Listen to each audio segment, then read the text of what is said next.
Welcome back to the Warrior Servant Leader podcast. We're so glad you're joining us again today. We have an awesome guest coming to us all the way from Israel, and he is affectionately known as the business finance doctor.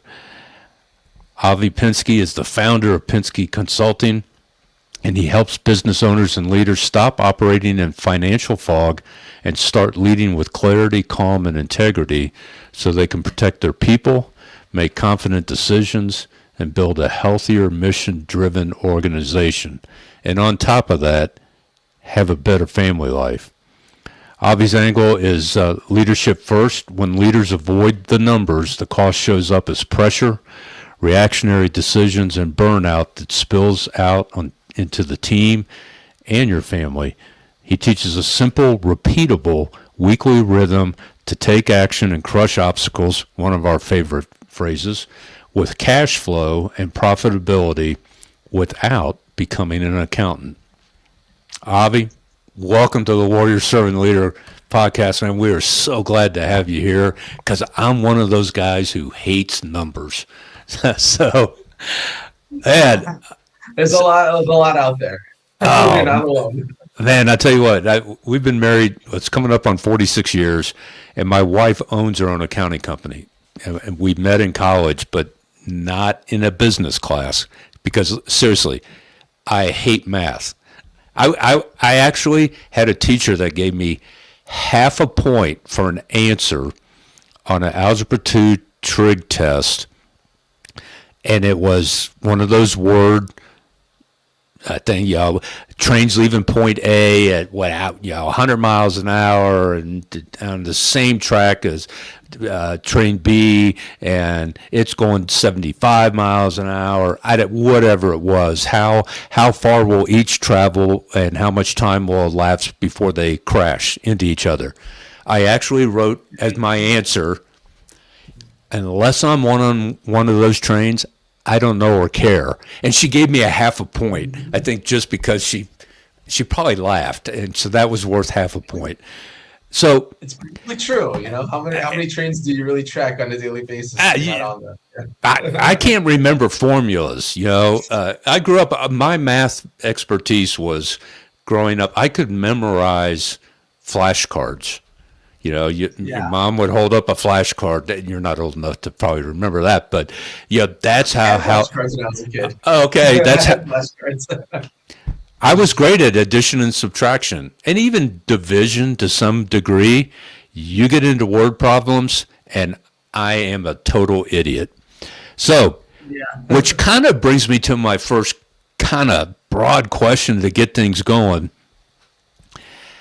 How do you keep when you're that entrepreneur or you're in that position, supervisory position that includes monetary, fiscal responsibility, and you don't have a big acumen, if you will, in that arena, and what may be simple for guys like you or my wife leads to massive burnout and frustration. So how do us non-accountants grasp, particularly if you have your own business or you're in a position for a business where, man, the bottom line is important and you better get a handle on it? Yeah. So it's a good question. And you're right. A lot of people are not math people, are not numbers people. I can't relate, but I understand. I get it. Other people are science people, and I'm not a science person, right? So I get that. I get that mindset, and it can be a little troublesome when you don't really understand what's going on within your business from a numerical point of view, because the numbers really, it's not about the accounting per se. It's not about the books.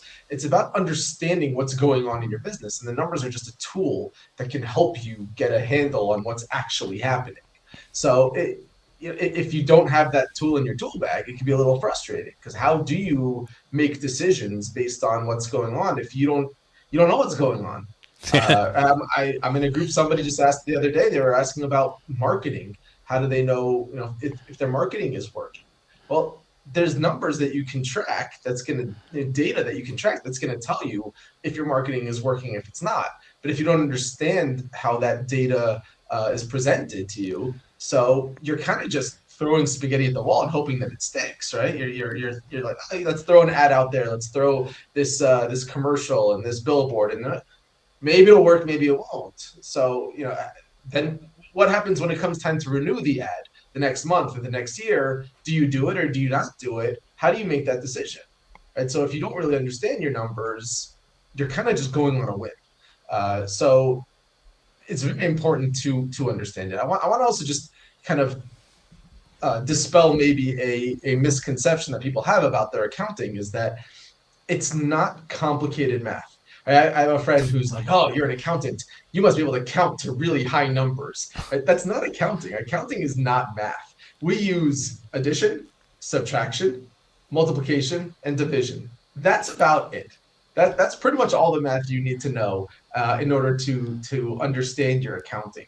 Accounting is much more about classification of activity, right? So if you spend X amount of dollars, how are we going to classify that expense? Yeah. Right, based on whatever you're spending it on, or how it's coming into the business, it's going to be categorized different ways, and that's really what accounting is all about. It's about categorizing the activity of the business and then quantifying it. So you don't need to be a math nerd in order to understand your accounting, and understanding just the basics can be a huge tool in a very useful tool in deciding where you're going to go, in the next month, year. What are you going to focus on? What are you going to spend your energy on? So, you definitely do want to get, again, you don't need to get a BA in accounting. You don't need to become a master accountant in order to understand these things. But you do need some sort of basic grasp of the basic financial statements, as well as other, again, not necessarily statements, because those what's in those financial statements is kind of set and it's limited, but you need to understand those as well as a couple other pieces of accompanying data that can help you make decisions in your business. Yeah. I think one of the things, that, at least here in the United States, what gets a lot of small business owners jammed up because they don't understand or they just want to ignore. I call it the Irish way. If you ignore a problem long enough, the Irish hope it will go away. Yeah. I don't think that's unique to the Irish, but I know it's ingrained in me. As we're great Stoics. I was born in Ireland, so I'm like 100% Irish, and we're great Stoics on the one hand, but then we're also incredibly good procrastinators, or just flat out ignore stuff, literally hoping it'll go away or something else is going to come along and take its place, and then I don't have to deal with that that uncomfortable conversation with an employee or even a family member. You just you just kind of get tunnel vision. But I think one of the things that Yeah. gets a lot of people in trouble and frustrates the heck out of your CPA or your outside accountant is you have a small business, and in the United States, that's like less than 10 million a year is, for Yeah. certain things Basically. that, yeah, it's like, man, if I was making 10 million a year, I'd think I was a big shot, not a small business. But what gets us in trouble is, we're an LLC or, an Inc. or, whatever, but we run our companies like we're a sole proprietor, and that Yeah.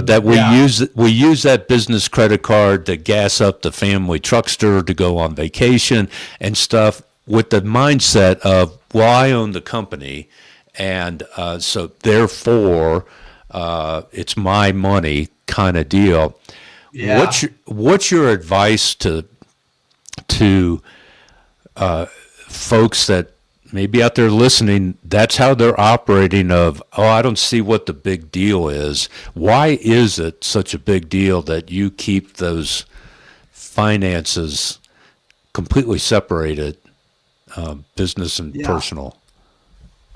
So I think that both of them need a similar analysis, right? Just like you need to know how are you spending your money in your business and how's the money coming in, and what decisions should be made differently based on those facts and circumstances and the data that provides. You do have to run your family life in a similar way, right? Are you spending money in the right places? Are you budgeting properly? Are you putting away savings for retirement properly? You do need a similar analysis of that aspect of your life, but there really are two separate, completely different worlds that have to be kept separate, right? Your employees are not within your family. So if you want to see that your business is doing well, especially let's say you want to have an exit at some point, maybe you want to sell off the business. Well, if you're putting your car payments on there and your mortgage and your kids' tuition, right, that's coming out of your business expenses, or it's coming out of your business as if it's an expense. A potential purchaser of that business is not going to be happy to see all those expenses racked up in their business, and they're not going to necessarily take the time to say, well, this was personal, this was business, so like what I'm really buying is that. You kind of want to have it compartmentalized so that you can really tell a potential buyer, this is what you're buying from me. You're not buying my mortgage expense, and you're not buying my kids' tuition, right? You're just buying the factory, the office, whatever it is Yeah. that's in the business. And then now you can price it more reasonably as to what the business is actually worth. So that's just, again, one example of when it's going to matter. But other things is, even just the day-to-day operations, you want to have a sense of how the business is in a vacuum, just by itself, so you can more accurately depict where are things going, what was the impact of certain decisions that you made in the past, and therefore what different decisions should I make in the future. If you have a bunch of other things that are thrown in there, your tuition and car payments and all that other, your clothing, your shoes, so where's the bookkeeper putting that? Probably in some sort of miscellaneous Yeah. expense bucket. They're not putting that in your payroll. They're not putting that in your depreciation. Right? It's going to be in some miscellaneous basket. And then when you're looking at your P&L, your income statement, you're going to say that you have this huge miscellaneous expense. Well, what is that? I have no idea what that is. So how am I going to make decisions based on how the business is performing when I have no idea how the business is performing because I got something else that's skewing the numbers. So it's important to be able to look at it as its own entity.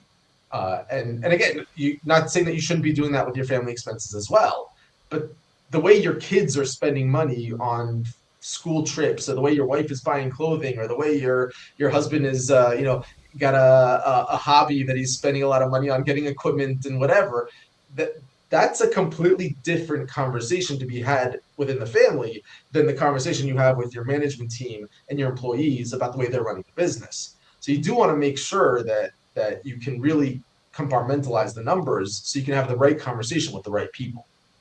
Yeah. And from a legal standpoint, and I'm not sure what it's like in continental Europe or in your area of the world, but if the IRS here in the U.S.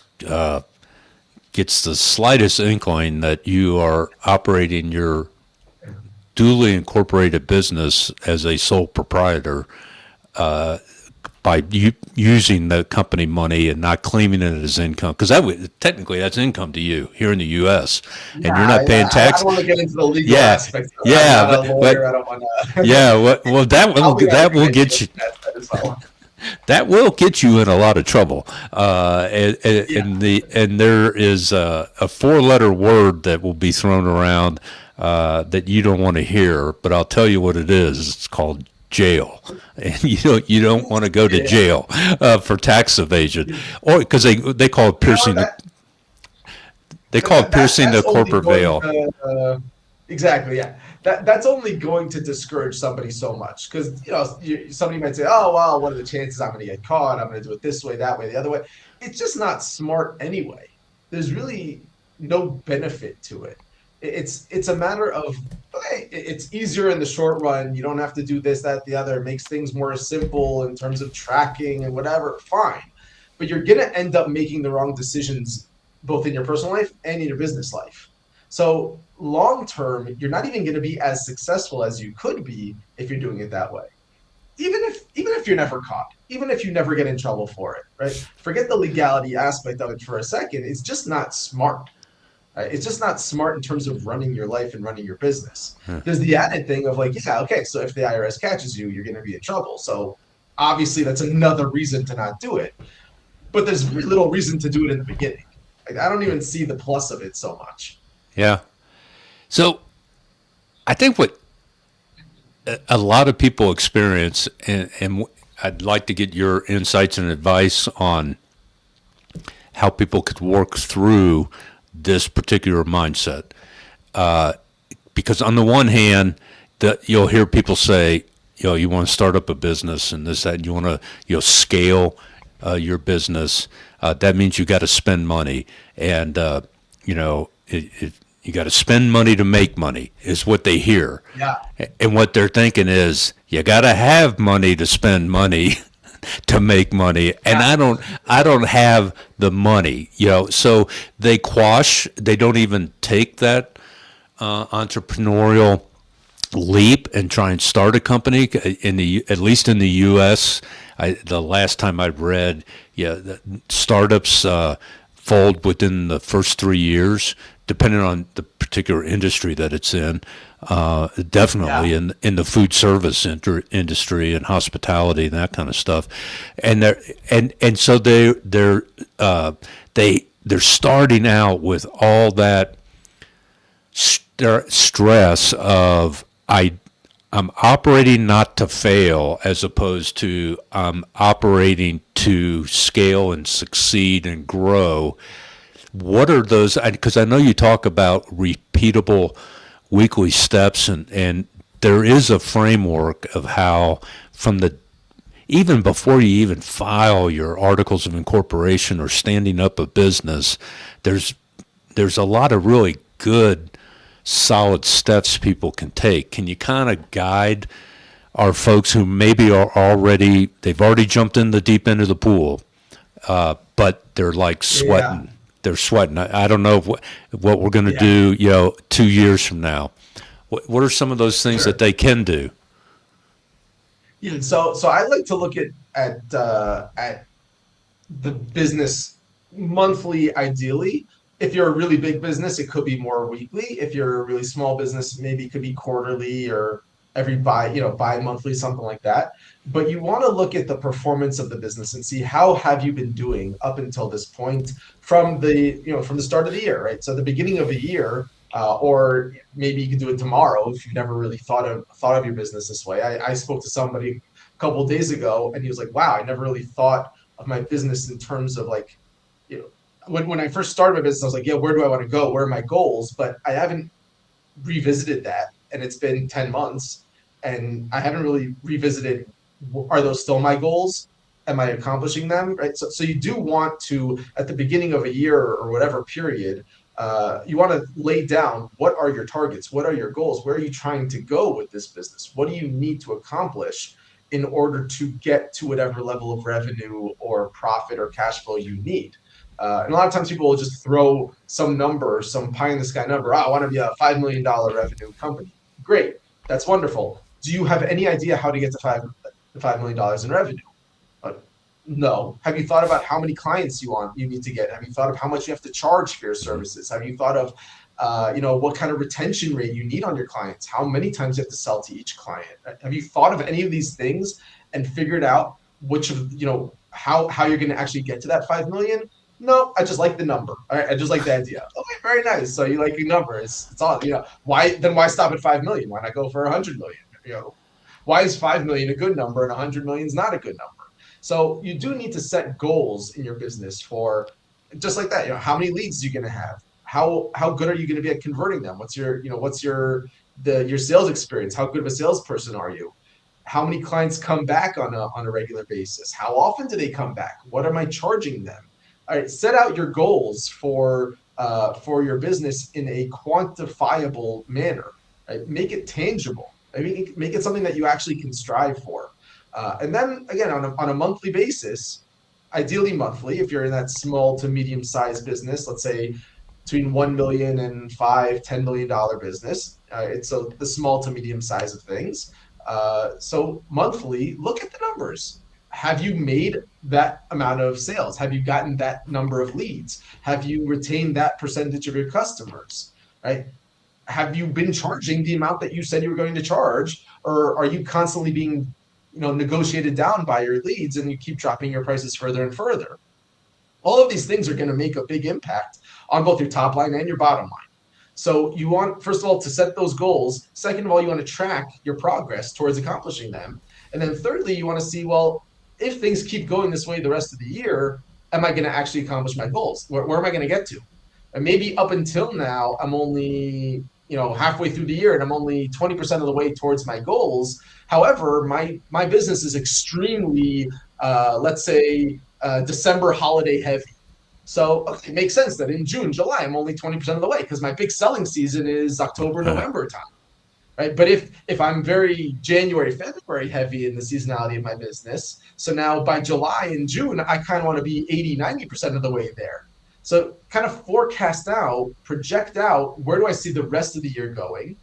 And where does that yearly total, where does that compare to the goals that I set out at the beginning of the year? So that's step three. Right? Again, set the goals, track your progress, forecast where do you see the rest of the year going. Once you now do that, you can now pinpoint which area, which of those more specific goals, right? Again, not the $5 million, but the number of leads or the percentage of conversion of leads. Again, go down the line. There's only a handful of, maybe a dozen numbers that you're going to focus on in any given business. Which of those dozen numbers is lagging behind and can I actually do something about? And if I do something about it, is it going to have a big impact? Because sometimes you'll say, well, I'm not really doing so well in my retention rate, but there's nothing for me to do about it right now. I can't actually affect that number for whatever reason. So then forget about it. Right? Forget about that aspect of your business. Focus on something that actually you could do something about. Maybe it's, I could do something about that number, that retention rate, but the impact that it's going to have on the bottom line is so minuscule, it's not worth focusing on. So again, so why focus on it? Find the one or two things that you can do something about, and that if you did do it, it'll have the biggest impact on the bottom line. Once you've identified those one or two items, focus on that for the next 30 days and just work on accomplishing that goal of improving that one number or those two numbers and see where your business goes in the next 30 days. You'll be shocked at how much making that one change in that one area of your business, how big of an impact that can have on the whole picture. And then next month, do the exercise all over again. How far have we gotten now? Now that it's the end of July, how far have we gotten? It's the end of August, how far have we gotten?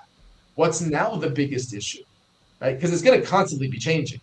If you're going to focus on the same issue for the life of your business, so eventually you're going to fix that issue and everything else is going to be neglected. So now the whole machine is going to fall apart again. You need to constantly be evaluating what's the current issue that I'm facing, not what was I facing 4 months ago. Maybe it is going to be the same thing for 4 months straight. It could be, it's possible, but maybe it's not. You need to actually evaluate it and analyze it and see, is this still the big issue or not? Yeah, it's not unlike raising a family kind of deal. If you wait until your kids starting their junior year of high school and they want to go to college and now, oh yeah, well we haven't been planning for how we're going to afford tuition, then you got a problem, kind of deal. And the business is the same way. And kind of address a little bit because I was writing notes down and you were just like kind of walking right through a lot of the stages of it's not accounting, it's strategic management. Exactly. And I teach strategic management on at a national level through an institute at the University of Louisville for law enforcement. And I know nothing about accounting, but I can teach you how to think and process systems to that accounting's going to be part of it. And here's one, and this is what I'd like you to address, is one of the biggest dangers that entrepreneurs face or small business owners, even, maybe you've had your business for 10 or 15 years. You're no longer a startup type deal, and you've made it beyond that life expectancy of a new business. But here's your mindset, because this is the way you were brought up. This is the way I was brought up. If you want it done right, do it yourself. And that sometimes the biggest obstacle to scaling your company is you need to get your butt out of the way and learn how to delegate and not take on everything. We would call it micromanaging, I guess, in some arenas. Yeah.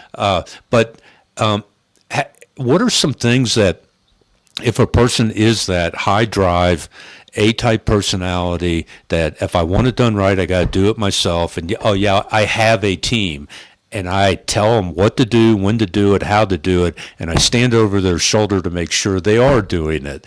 Well, that's not leading by example. That's toxic. It's not leading. Yeah, it's not leading. So, what's some of your advice that you have to?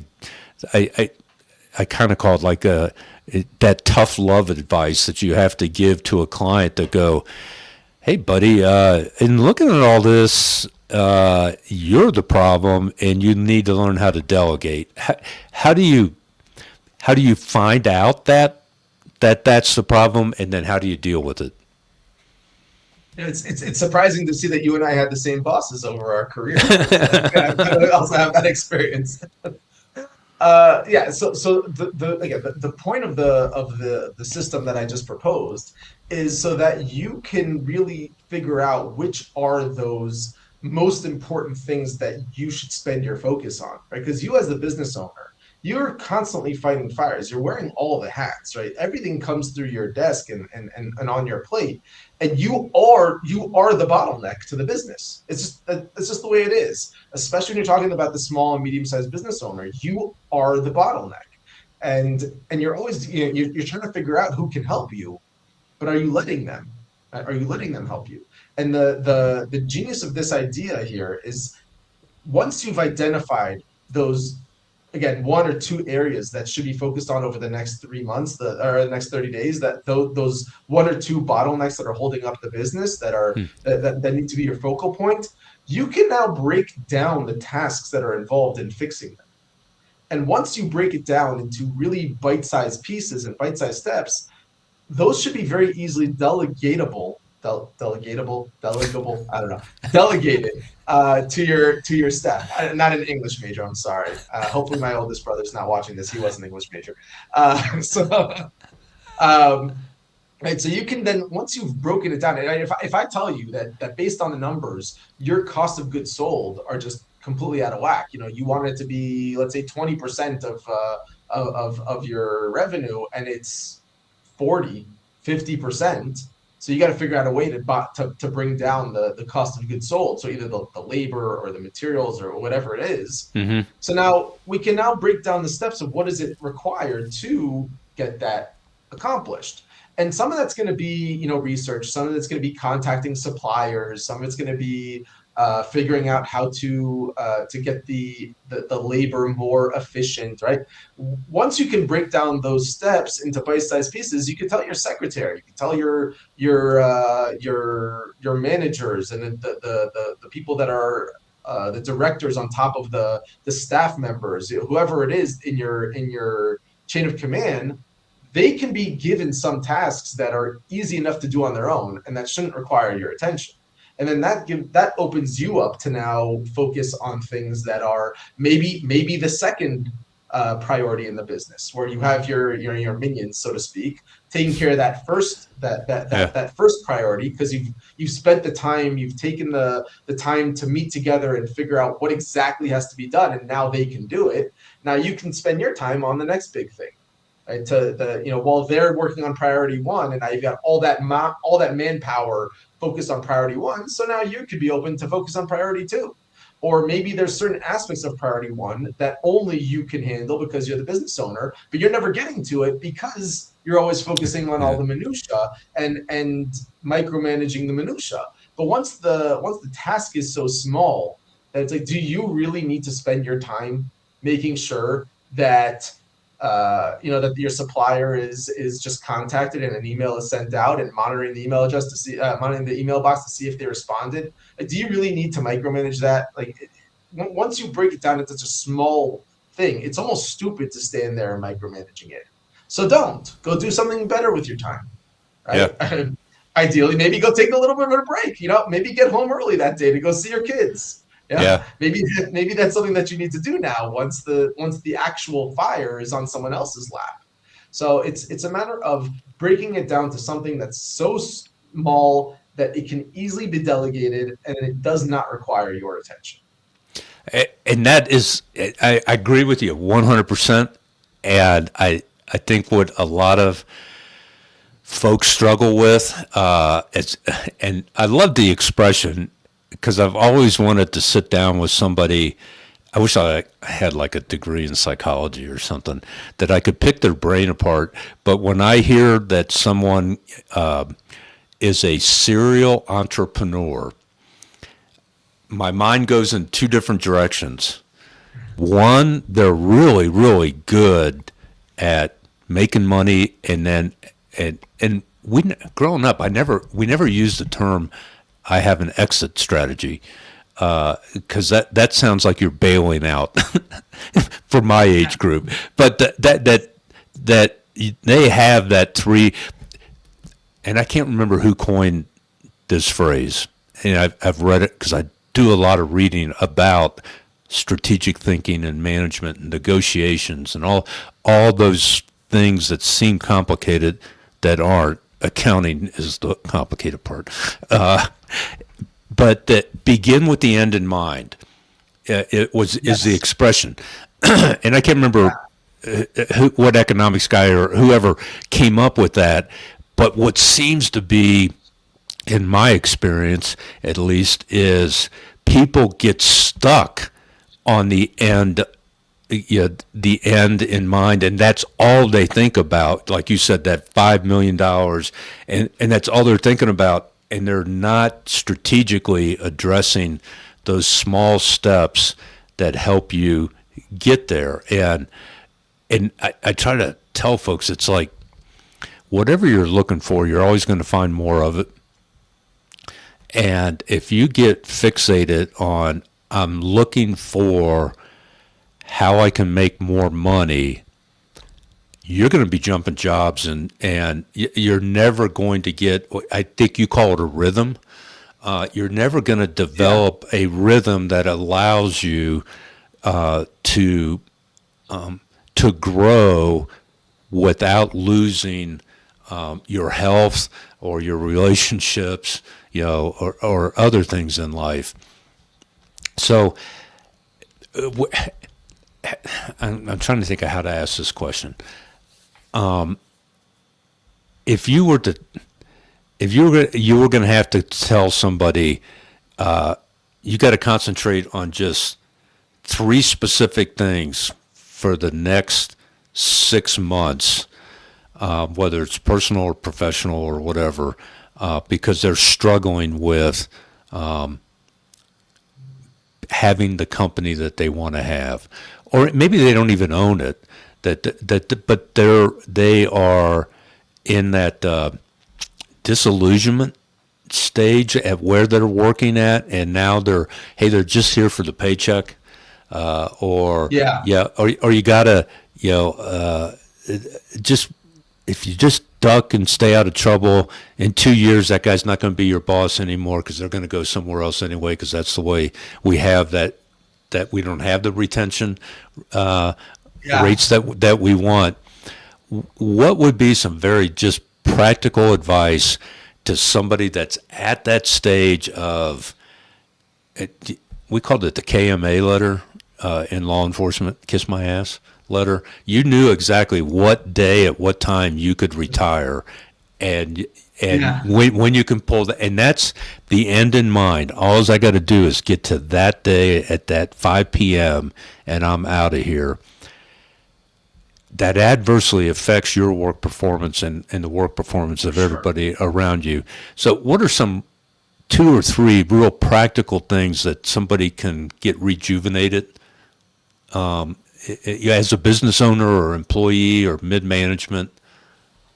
That's a weird Yeah. question, but it comes to mind, so I'm saying it. Yeah, no, some things, some definitely some ideas come to mind here. I think that first of all, you have to figure out why are you having those feelings. Right? It's almost like a form of burnout, right? Why are you being burnt out by this job or business or whatever situation? So you do have to get to the core issue of what it is, right? And sometimes it's a disillusionment of what was the job that you were expecting, what was the business that Mhm. you were expecting, what did you think being your own business owner was going to be, right? For a Yeah. lot of people, it's a matter of freedom, right? I don't want to be taking orders from anybody Hmm. anymore. I know that was for me. That was part of it when I decided to go out on my own. It was like I'm tired of working on these tax returns that for these impossible clients that are always late with things and very Yeah. demanding. And I don't want to be told who to work with anymore. I want to choose who I want to work with. But you have to realize that that comes with that freedom. It comes with its own baggage, right? So now instead of being told exactly what you're going to do when, so now you have to decide, and you have to do everything. At least in the beginning, you're doing everything, and there's a little bit of at some point, people that I've spoken to, there's going to be some sort of letdown, or I don't call it, say despair, but some sort of like moment where you're like, I don't know if I'm cut out for this, because now it's a completely different animal. Right? What you were doing when you were in the operations of that field, right? Let's say you were a lawyer and you decided, forget this boss. I can open up my own law firm. I don't need him. So there's a lot more that goes into running a law firm and being your own Yeah. boss than just being an associate in a law firm. Same with an accountant. Same with a plumber. Same with a contractor. Right? All of these fields, what you were doing as a lineman or as an Hmm. associate or as an employee, even if you were a manager or a director in these places, even if you were in the higher levels in the management of it, it's still not the same thing as running your own business. Once you're now running your own business, there's a lot more that you have on your plate, and that's in your umbrella of responsibility that you didn't necessarily know about. And kind of going back to what we were saying before, is like, how do you decide what to do in the business if you don't have a systematic way to approach it? You end up doing things based on your gut and your intuition. You think that everything can be solved by either more sales or more operations or better operations. It's like, maybe yes, maybe no, but you need some way to actually determine if that's an accurate prescription for what your business is going through right now. Hmm. In my opinion, maybe I'm just a hammer in search of a nail, but in my opinion, the numbers are very good at directing that decision making process. Um, so that's kind of like, one thing is get your expectations in order, right? Figure out what it actually means to run a business, and then that level of despair, I think, will kind of go down, right? Because your expectations won't be at that same level that they were, right? You thought that this was going to give me freedom, and turns out I'm a slave to the job, and I don't know, when my next paycheck is coming because I'm spending so much on my payroll and my marketing and then this and that and the other, and I don't know when am I feeding my family, right? This is a perfectly legitimate experience to have when you're in this situation, right? Plenty of business owners have had it before you. They're going to have it after you. Uh, am I going to be able to buy my kids the new snow boots that they need this year, the new winter jackets that they Yeah. that they need this year? Or are we gonna have to go to the Goodwill and get hand-me-downs, from their cousins? Or am I gonna be able to buy pizza this week, or are we gonna have to keep eating leftovers all week long because we just don't have the extra cash flow? These are Yeah. these are normal experiences. And I want people to realize that you're not alone, right? This is not something where it's like, oh my gosh, I'm the only one who can't figure this out. As you said earlier, the vast majority of businesses close down within the first 5 years, right? I think like 50% are closed within 5 years, some statistic along those lines, right? So why is that? So it's because people are not making the right decisions when they're trying to focus on their business. So you have to have your expectations, kind of grounded, right? Not every business is going to be super successful right away. And just because you were very successful when you're a one-man shop or two-man shop doesn't mean as you grow to 10, 20, 30 employees, doesn't mean you're going to have that same level of success, because the expectations there are also different, right? The experiences of a business owner of a 30-man machine is very different than one of a two-man machine or a solo practitioner, right? Your role has to adapt as your business grows, right? Because the challenges that are going to come your way are going to change, right? Yeah. And so you need to kind of put yourself in check. Yeah. Once you have more realistic expectations, it's a little bit easier to push through the tough times. And that's kind of another thing is that kind of was going through my head while you're asking the question was that uh, people get bored, right? When it's the same thing over and over again, and they don't see change, so they get bored, and they get a little bit like it's not really what I signed up for. So another thing to keep in mind is, yeah, new experiences, new positions are going to always be exciting at the beginning. And as you go through time and you're still doing it day in, day out, there's a daily grind. You have to get used to doing a daily grind. Everything will turn into a daily grind. Right? There's that axiom of, find the thing that you enjoy, and then you'll never work a day in your life. That's always going to be an aspect of what you're doing. But no matter Yeah. what job you get into, there's going to be some aspect of it that you don't like. And you're going to have to know how to push through that so that you can do the aspects that you do like, especially when we're talking about a business owner who's in charge of everything. So you probably started your business because you really enjoyed the plumbing of it, or the legal aspects of it, but now I also have to do the marketing. I also have to do the sales. I also have to do the managing of the people. There's going to be some aspects that you don't like.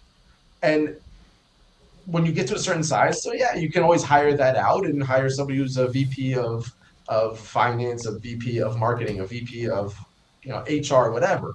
But at a certain at the stages at the beginning where that is all on your plate, you are going to be focusing on things that are not that dream job that you always wanted.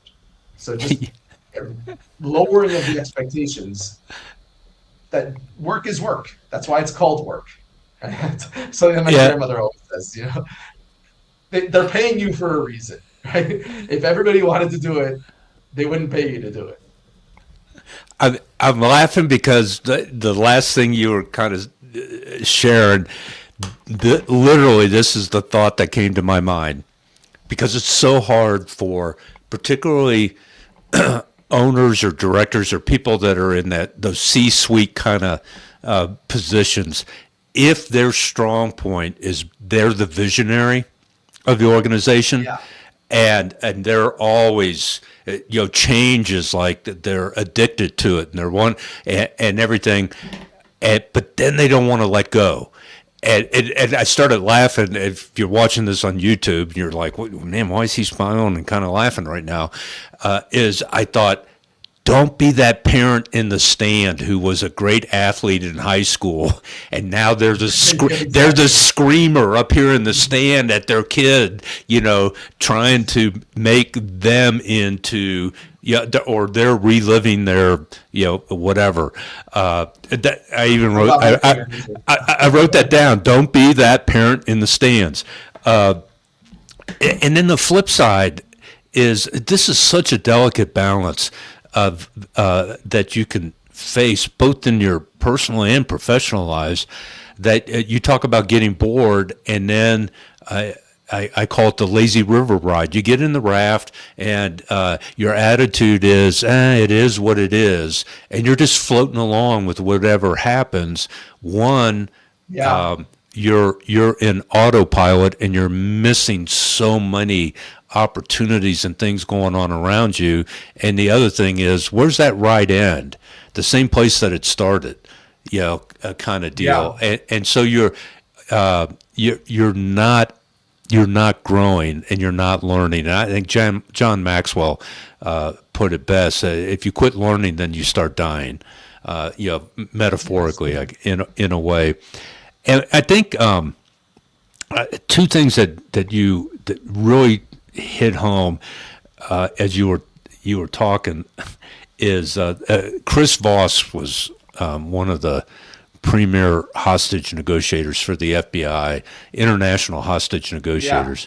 And him and then Peter Dreek was also in the FBI, and he was at the same time period.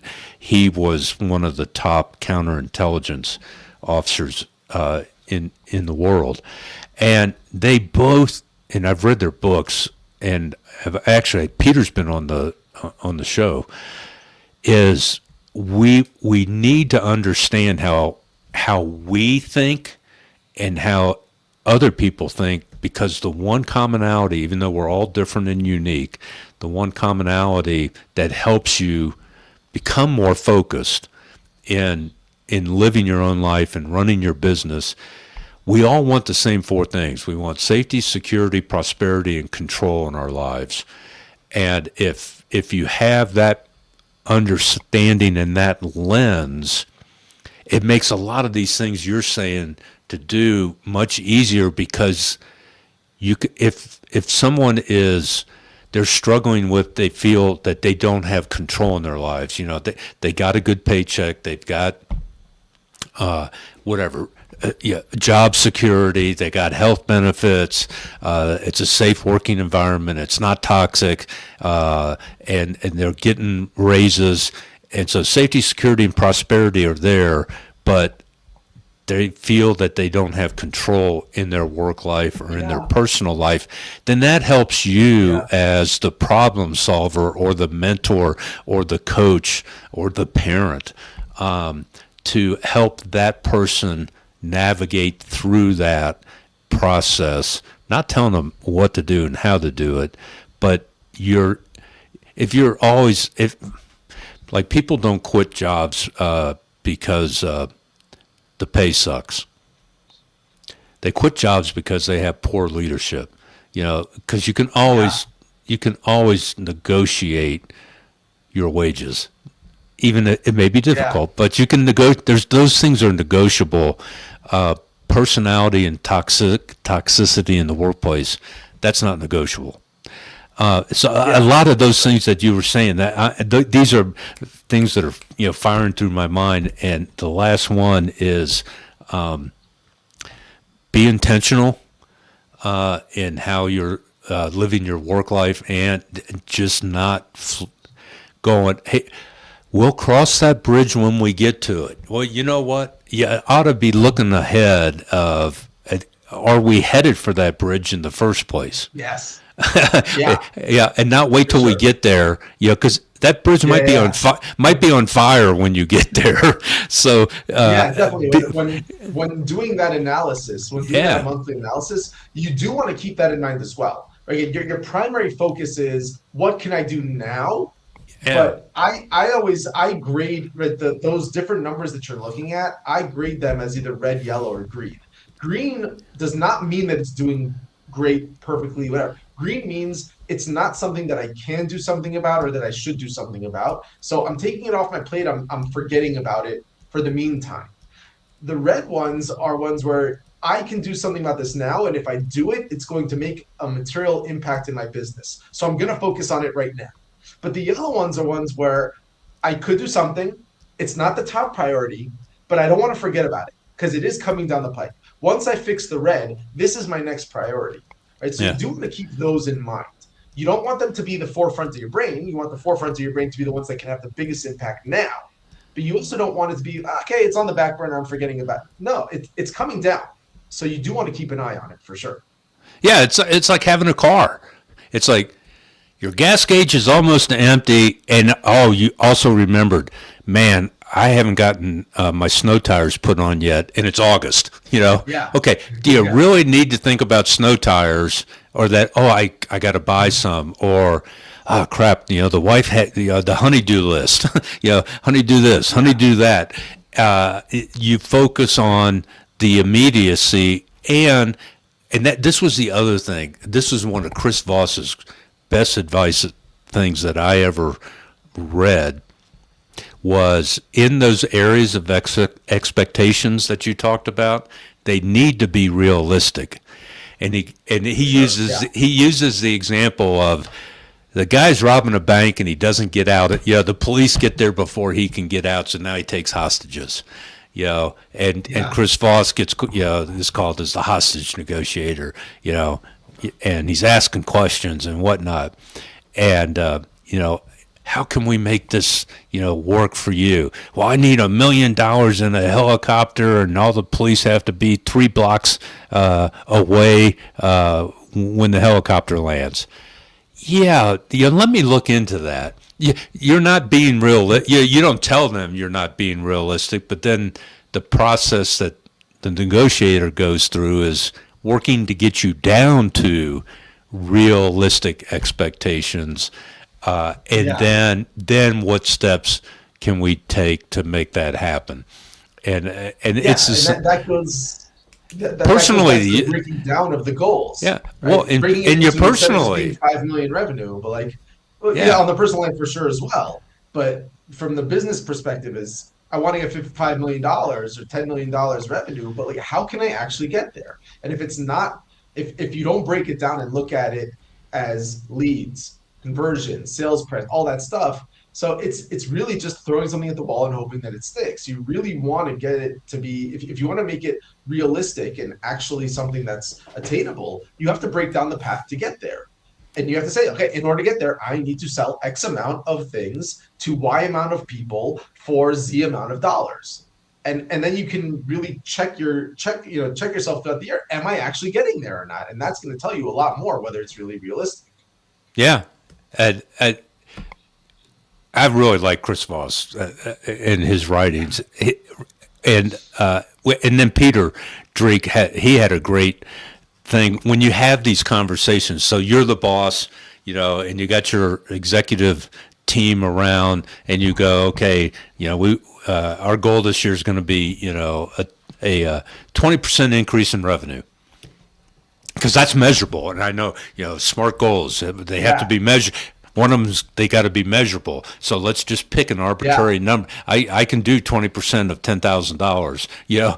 And make the and you need to give your folks the ability and the authority to not be argumentative, but to be able to genuinely ask, boss, how do you expect me to attain that goal? And you better be ready to give that feedback, because if you go, yeah, we want to increase our revenue by 50% over the next 12 months, and everybody's thinking he's lost his mind, but nobody wants to say it, because he's the boss and he signs my paycheck, and I really want to keep this job. So how do you Yeah. encourage those people, especially those visionary types, they're all that upbeat, the little, we can do it, just do it, kind of mindset, without actually going, that's not realistically possible unless we all work 90 hours a week.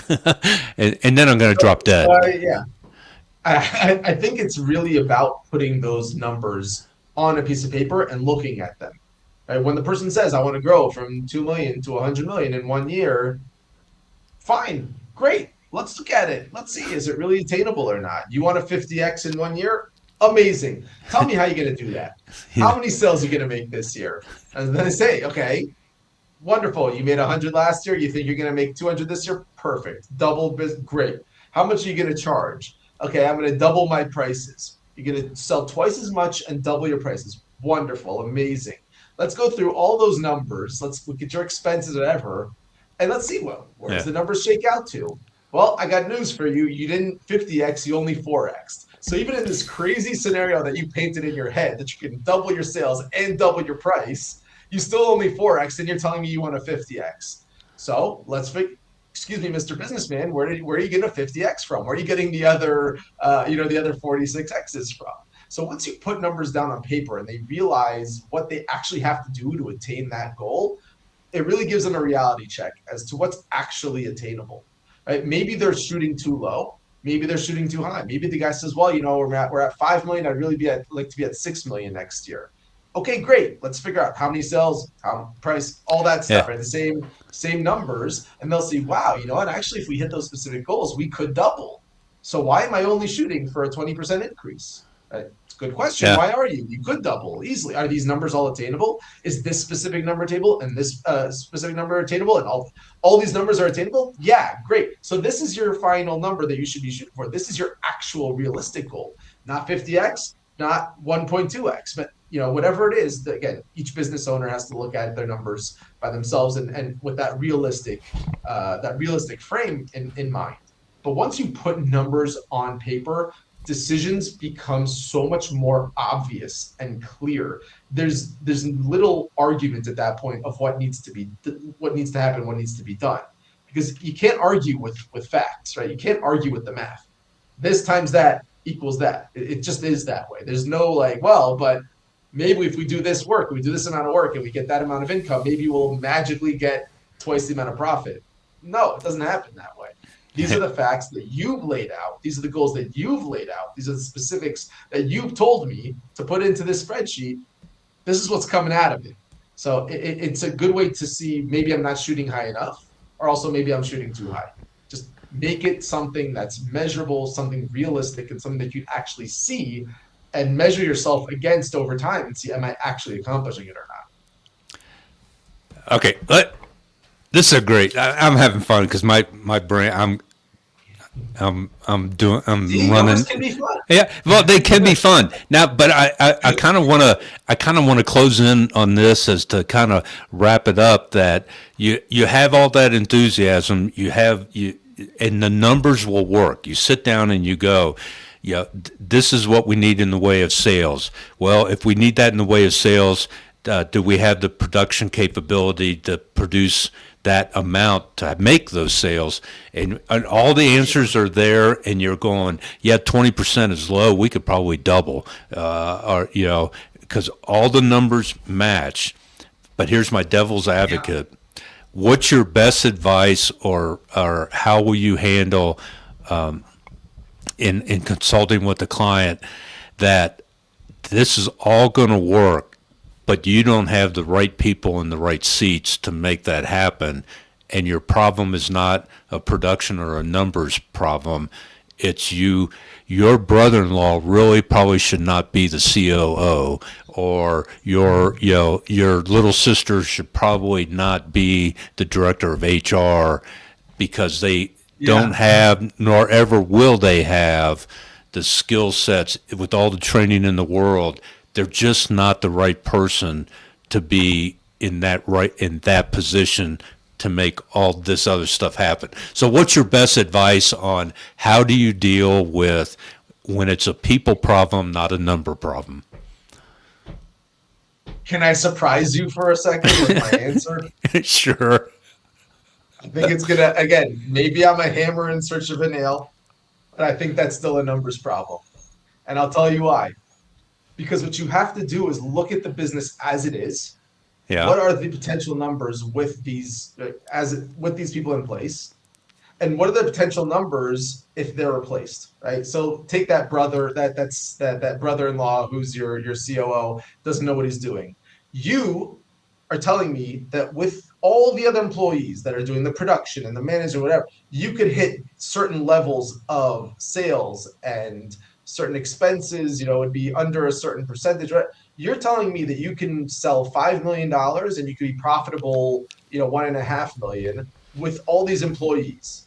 That's the ideal. Great, wonderful. But now you're telling me your COO, who's in charge, is keeping all of that from happening. He's keeping your sales at 3 million for whatever reason, and he's keeping the profitability on that 3 million is only a half a million. That's a numbers problem. When I put that on a piece of paper for you and I show you, here's your ideal 5 million revenue, one and a half profit, and here's your current, because of this guy, you're at 3 million and a half million profit. Is it a question of what you have to do? It's very obvious right now. You have to figure out how to get him out. Now, what that's going to do for your family life, okay, these are issues Yeah. that have to be dealt with. but that's not a person problem, right? As much as it is a very obvious math problem, right? When did the train get there, right, is a very obvious math problem if you're trying to plan a trip, right? If you're trying to Yeah. get to a certain goal, right, you're trying to get to a certain destination, right? That being 5 million revenue and 1.5 of profit. So you need to know how long does that train take to get there? You need to know, right? You're on that train, right? Yeah. So Yeah. so you have to figure out, where is my business going currently? If I make this switch, where could it go to? And once I have that data, I think the again, assuming that's the actual data and the actual situation, the decision becomes crystal clear. Now, how you're going to implement that decision Yeah. is something that you have to figure out. And that's going to depend on who your brother is, what his temperament is, whether you like your sister or not, and all those other things. Yeah. How often does your family get together for barbecues? How often are you going to see the guy? Do you ever want to see the guy? Or, all those other things are going to factor into how you're going to do that decision. But the fact that you have to make that decision, like, yeah, that's crystal clear. And if you don't make that decision, the fallout from that inaction is also clear. And that's a choice, right? That's a choice as a business owner. Are you ready to accept those repercussions of doing it or not doing it? But it's not like, again, assuming we're talking about somebody who cannot be changed, right? If he can be Yeah. motivated and you can tell him, look, Joe, if you step up your game, look at where the business can get to. So that's also Yeah. a math problem, right? Can Joe, whip himself into shape to take the business where it could ideally go to? So that's also a conversation that can be had, and potentially can Yeah. get him to step up to bat when he sees that so clearly, and he sees that he's the bottleneck. So then, that's also something that on paper should be able to help make that conversation more easy. That's at, and I'm glad you said that because I was like, man, I teach everybody from a strategic management standpoint. Again, it's not a number. I don't do it from a numbers perspective, but the numbers are all there, and you're going, yeah, we could reach this, but. And I tell people there's only two questions you need when you have that sit down with that bottleneck. For whatever reason, there's a bottleneck. Is you have to have that very frank conversation, and then there's only two questions you have to ask them. Can you change whatever it is that they need to change? And if they say no, I don't even have to ask the second question. If they Yeah. go, yeah, I can change, then the second question I have to ask is, will you change? And if the answer is yes, then we lay out the performance improvement plan in Yeah. writing, all those realistic expectations. And in Yeah. whatever it's 30 days, 60 days, 90 days, whatever it's going to be. And we're going to come back. And now it's, you said you could change and you will change. Here's your performance. You did not change. Thank you very much for working with us. Haven't, here's your severance check or whatever. Yeah. Because at some point Yeah. in time, it's you have to make those difficult, even if they're a really good friend or a family member, if they are the reason why you're not succeeding or your retention, they're the reason people keep quitting, then Yeah. you got to make that call. And if you don't, then don't cry in your beer when your business goes belly up. So Yeah. And keep in mind, none of these conversations that I'm suggesting you having with employees or families or whatever, none of these are number conversations. You're not talking about your EBITDA. You're not talking about your books. You're not talking about your balance sheet. The numbers are just a tool to frame the conversation.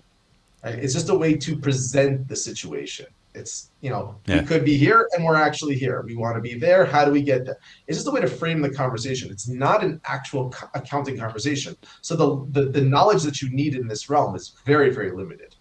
yeah, awesome. Avi, how do people reach out to you? They want to learn more. They want to talk to you about actually becoming a client kind of deal because you're international. You're dealing with people all over the world. How do they reach out to you or get on your calendar? I never thought I was going to be an international person. I never thought of myself in that way. But I guess being that I live here and I'm from there and work all over the Yeah. place. I guess I am at this point. You can go on my website, pinskyconsulting.com. You can connect with me on LinkedIn.